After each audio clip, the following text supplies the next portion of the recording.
Hey YouTube, Raj here. I'm on a bit of a roll here, so I thought I might just continue doing a couple more reviews. This one is going to be on the house of, well, a fragrance from the house of Frederic Malle, and it is Dries van Noten par Frederic Malle. So this whole project is all about fragrances which have been inspired by a person. Dries van Noten, a very, very famous fashion designer, is the inspiration behind this fragrance, and this fragrance has been created by Bruno Jovanovic. In terms of, I'll go into sizes first because I think that's kind of worth mentioning because there are actually three sizes here. It comes in a pack of three 10 mls bottles, so 30 ml in total for £80. A 50 ml is £120, and 100 ml is £170. So definitely on the pricey side, I have to admit. It's a nice idea. I like the idea of a person inspiring a fragrance. And what I like about the House of Frederic Malle and the person himself is that he often does shine a spotlight on other people. Nowadays, a lot of houses are all about, you know, the man behind the fragrance or the woman behind the fragrance, and it's very sort of self-obsessed. I don't really hate that characteristic. I hate people who are, or hate the characteristic in people, you know, who are self-obsessed and talk a lot about themselves. I don't have any time for that, and I really do like what Frederic Malle has done here. Shine the light on other people, you know, that's cool. So in terms of notes, well, there is sandalwood here, purported to be a genuine Mysore sandalwood from India. You've got vanilla in there. You've got a few notes which you don't often find mentioned in note breakdowns: ethyl, maltol, and sacrasol. You've got Peruvian balm, jasmine absolute, saffron, patchouli, lemon, and bergamot. This is a sophisticated, woody, gourmand fragrance. I think is perfect in nighttime, in colder weather. You can wear this to work, and I have worn this decant, as you can see here it is. I have worn this to work, and yeah, it works well, but I feel it's more on an upscale event.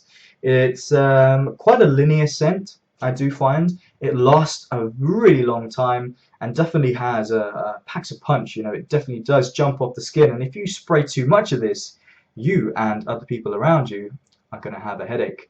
It's pretty strong, but you can control it. That's what's good about it. You can control it by the number of sprays that you do. So, you know, I feel that this is kind of like a Guerlain style gourmand with more sort of woody features. It's not as kind of comforting and not as gourmandish as a few Guerlain fragrances, and I'll touch on that a little bit later. So in the opening, you get this huge just blast of almost custard-like vanilla, slightly spicy, maybe something spicy in the background, it doesn't feel like anything I know. And this is the thing about this fragrance, is the fragrance, there is a lot of notes in here which I don't know what they are, and I kind of feel like a lot of synthetics, accords have been used in this, and I like it sometimes when that happens because there's a lot of accords in here which don't remind me of anything in the real world. You know, you can have synthetic ingredients that smell like citrus or woods or like, you know, like florals, but I've never smelled anything like this anywhere in the real world and in many other fragrances as well. I think it's a very unique scent. This vanilla bomb with this honey-like sandalwood, it's powdery, it's maybe got some iris in there. And the thing is, this, even though I feel it's a unique scent, it kind of reminds me of Bois d'Argent from Christian Dior's Privé line. But when you smell them side by side, Bois d'Argent is very, very thin and very ordinary compared with Dries van Noten by Frederic Malle, which is this just ball of scent. It's very, very luxurious, very full-bodied, and definitely packs a punch. After a while, this sandalwood really starts to come through and shine, and it's so smooth. It's ultra smooth, this scent. I really, really like it. It's kind of like it warms up on your skin as your body starts to warm up, and you get almost like a galbanum resinous accord, a slightly, but not green. It's not green. It's like it's almost waxy in some ways. It's quite difficult to describe. I have to be honest. I'm finding it and have found it quite difficult to think about what is going on in the scent. And sometimes, you know what? You just have to just forget about it and just enjoy whatever you're smelling on your skin. You know, you can try and analyze something to death, but if you don't know what it is, you don't know what it is. So it kind of keeps you guessing, and it's definitely on this kind of very sort of richer side. Vanilla plays a huge role in this fragrance. Bit of spice, maybe something dusty, almost like walking into a kitchen where a cake has been baked. This fragrance actually reminds me of not just walking into a kitchen where a vanilla cake has been baking, but into a room which has just got candles burning everywhere, and it just envelops you in this aroma. There's been a couple of times. So yeah, I'm going to talk about, you know, is this feminine, masculine, whatever that means nowadays anyway. For me, it's in the middle. When I say unisex, I mean it's likely to be worn by a man or a woman. The thing is, I think this is best on a woman.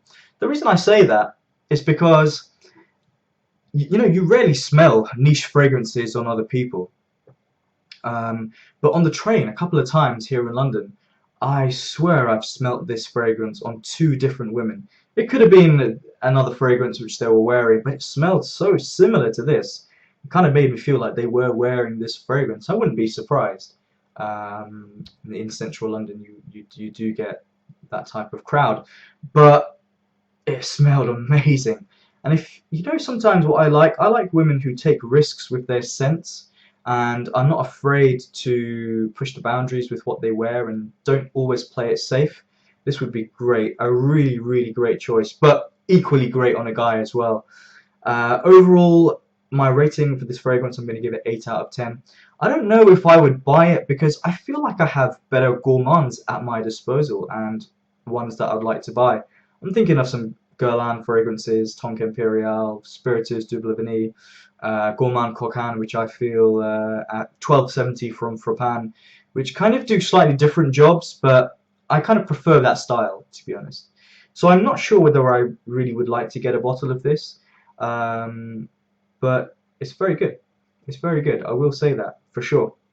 Guys, let me know your thoughts on this fragrance. If you have tried it, do you like the concept? Does it make sense to be inspired by one person? Is that possible? I don't really know if whether Frederic Malle and the perfumer have done that, but yeah, maybe, well, I don't know, it's up for interpretation. The fragrance also, one thing I forgot to mention, has been said to smell like Belgian or Flemish pastries.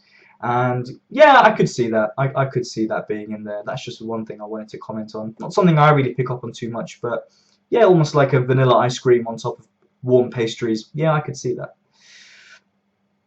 Let me know your thoughts, guys. Always great to hear from you. Check out my Facebook page if you haven't done so already.